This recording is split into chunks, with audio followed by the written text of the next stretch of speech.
Welcome to our tutorial on how to create a new local user account in Windows 10. Local user accounts allow multiple users to have their own personalized settings, files, and preferences on a single computer.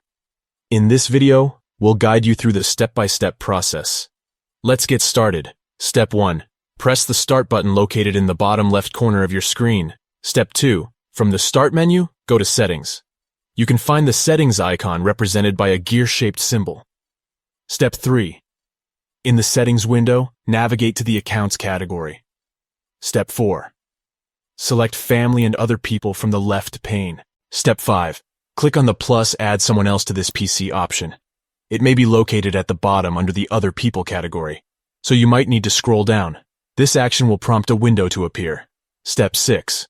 Wait a few seconds for the content to load. Step 7. Click on the I don't have this person's sign-in information link at the bottom of the window. Step 8. Next, click on the Add a User Without a Microsoft Account link. Step 9. Fill out the required details. Type a username and, if desired, enter a password. If you choose to add a password, don't forget to include a password hint. Step 10. Click the Next button to proceed. Step 11. Congratulations! You have successfully created a new local user account.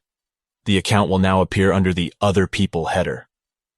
Creating a new local user account in Windows 10 allows multiple users to have their own personalized experience on a shared computer.